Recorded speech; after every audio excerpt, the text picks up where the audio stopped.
basketball. That was yesterday's show, but we didn't get to do like a live show. We'd already taped it. And so I was kind of freaking out on Tuesday night when I saw everything that was going on. I almost like, I still don't take myself seriously enough to like give a live reaction, but I swear I'm teasing you with this. I think we're going to do this sooner or later.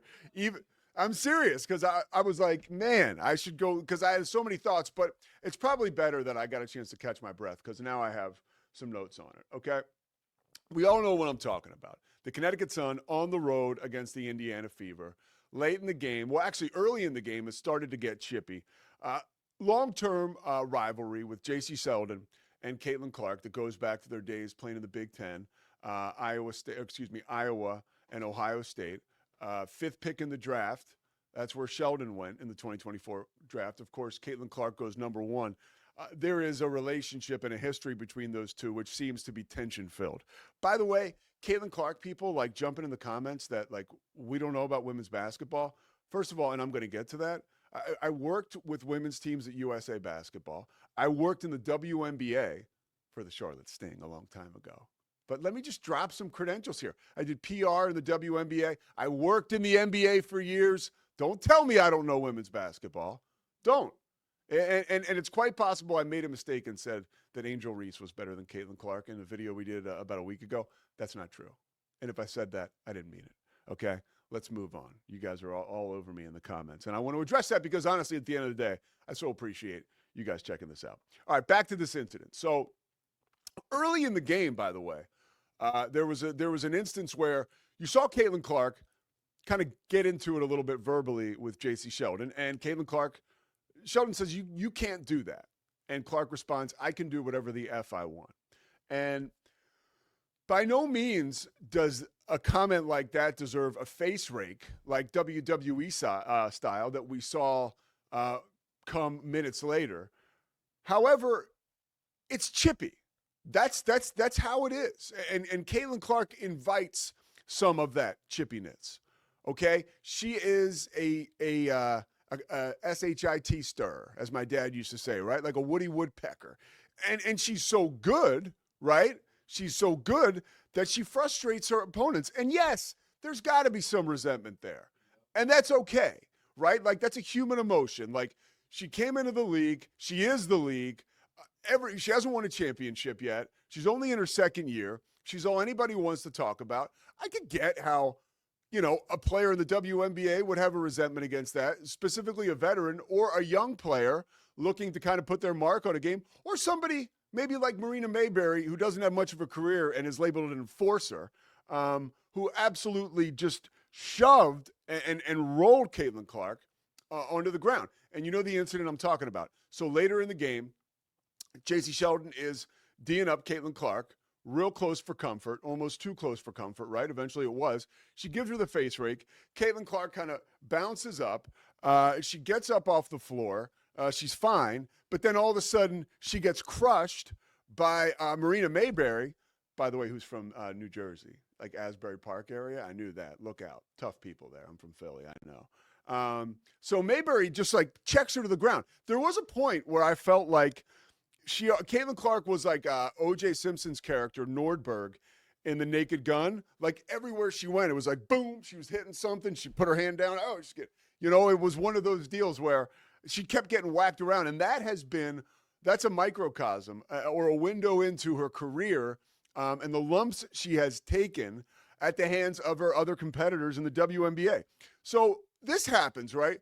Marina Mayberry doesn't get a tech for shoving Caitlin Clark to the ground, like completely checks her, okay? When Clark goes to the ground, somehow Caitlin Clark got a technical foul and all that, and J.C. Sheldon got a technical foul for the face rake, okay?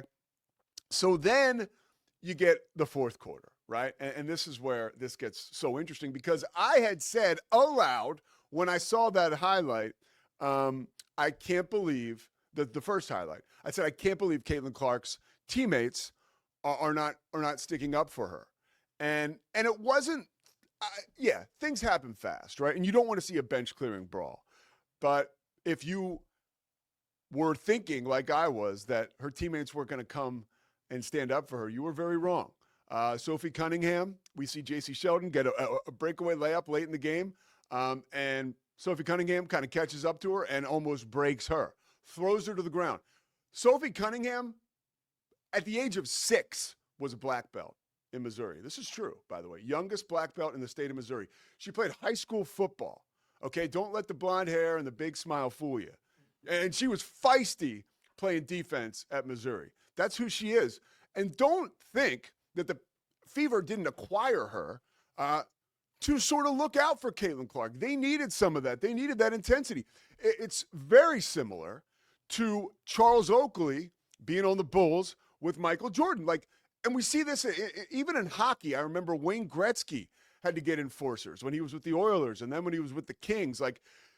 This is how people respond to greatness a lot of times. You try to stop it, and if you can't stop it, you implement the Jordan rules like Pat Riley did, like Chuck Daly did, right? You murder these guys. And I get a little frustrated by a couple things that I saw on the back end of this, right? And again, this is sports. We're having fun. Everybody chill out, okay? This is actually great news for the WNBA. Last night, I legit was trying to find any WNBA game to watch. It was too late because I guess the Mystics or I guess Connecticut had a back-to-back, but it was already 8 o'clock 9 o'clock Eastern, so it was already over. I was back in Texas. But I was legit just looking to watch any WNBA game. Okay, that is a good thing.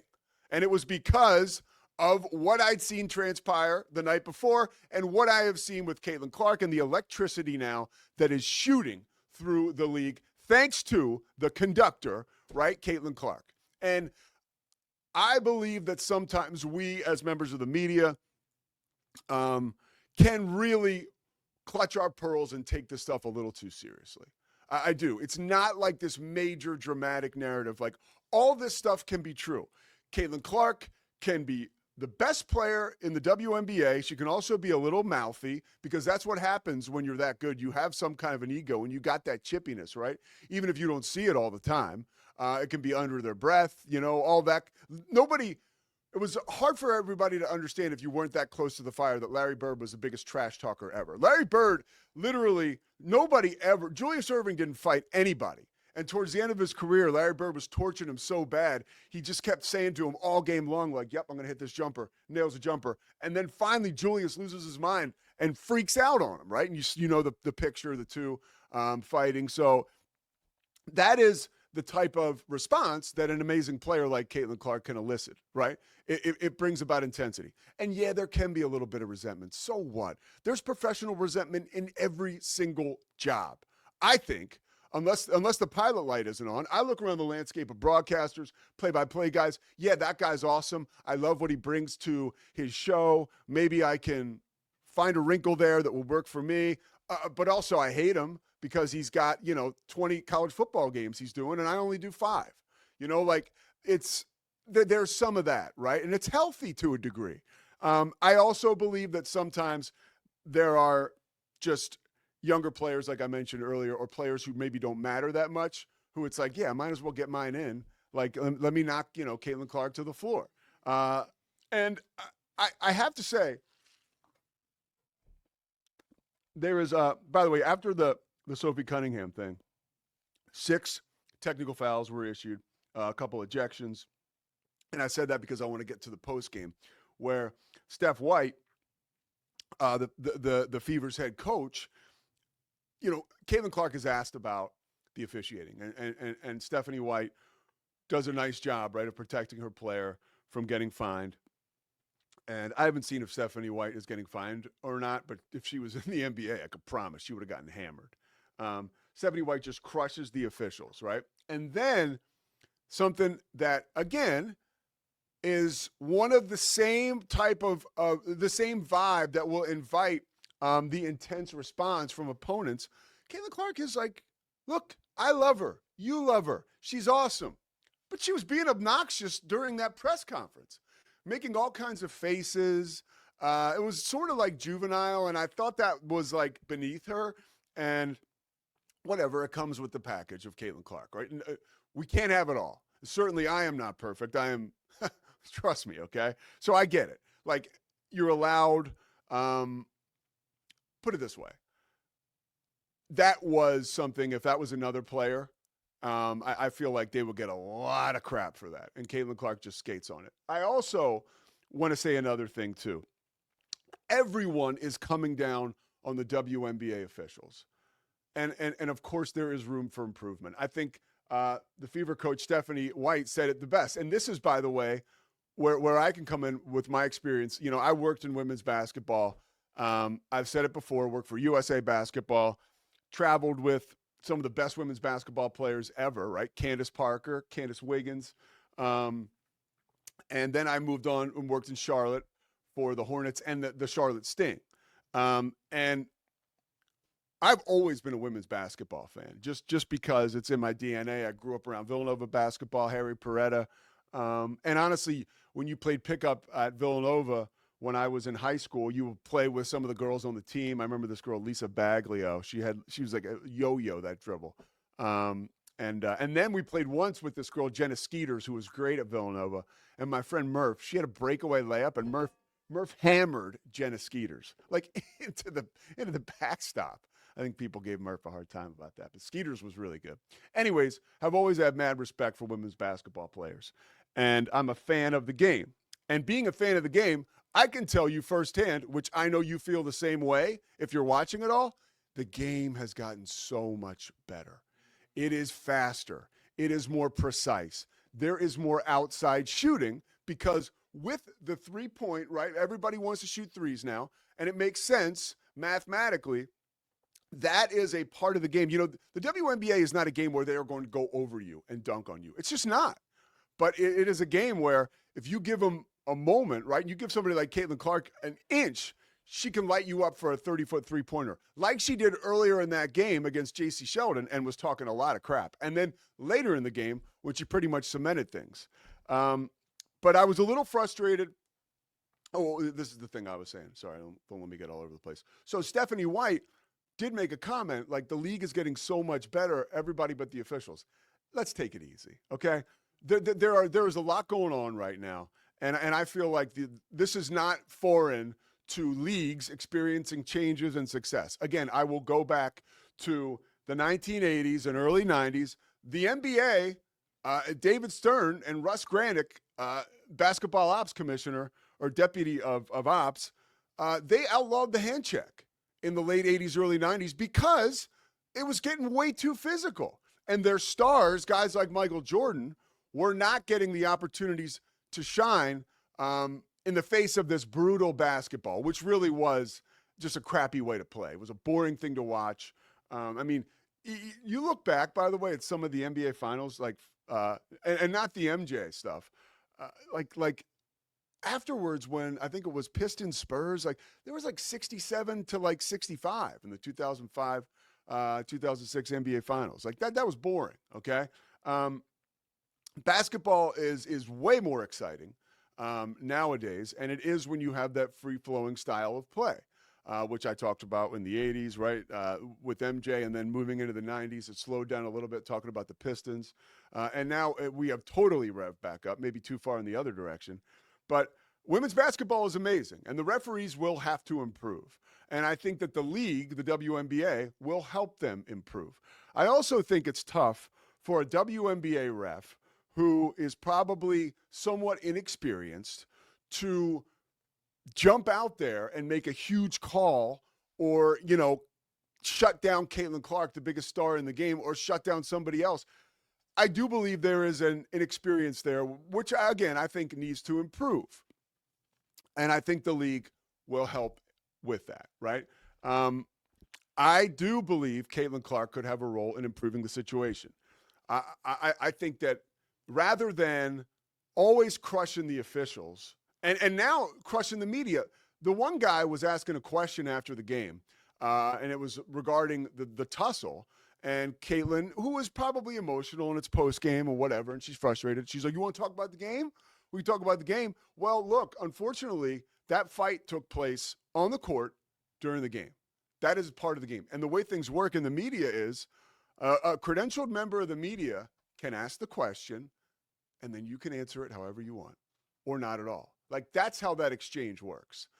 So Caitlin Clark shouldn't be telling people what to ask in press conferences. And I think that we've seen that on the men's side and women, like the overpowering strength of players now is kind of wild. Like the media have the right to ask certain questions so we as fans can get answers. That's how it's gone forever. And hearing Caitlin Clark discuss that tussle is something I feel like we were all entitled to. Bottom line, folks, the WNBA is on fire. And this is a very, very good thing. And it goes back, here's something that I can tell you that I know I'm right about. I've been talking about this for a while. Now, I've been in sports forever, right? Played sports in college, worked in sports, call games now. Now it's the first time I've done like a daily show starting last September. This is the best, absolute best time for anybody to be doing sports talk, Scotty. I mean, think about it. This is, you wake up or late Tuesday night, I'm like, oh my God, like the WNBA. Like June used to be such a dead month. You know, like when I was a kid, you would better hope that you were going to get like a Mike Tyson fight, like in June or July, because it was going to suck otherwise. You had the finals when the finals would end. I mean, I was a big baseball all-star game guy. That's how bad it got. You know, when I was a kid, I was. And now, I mean, every time you turn around, we're about to talk in our next segment about the Lakers getting sold. And there's 3 major teams that have been sold recently. The Mavs, the Celtics, and now the Lakers. I mean, Scotty, what do you when you think about that? Like the health and why sports media is so robust today. I have to believe that the fact that there are no shortage of stories. You know, yeah, well, part of it's the new landscape, right? Like the fact that we're doing this via YouTube and we have so much more information on these players now, access to these players than we ever had before. That helps. That helps us tell stories. I want to tell a story if we have time today about I saw AJ DeBonsa started a YouTube channel, and it's actually really good. Like.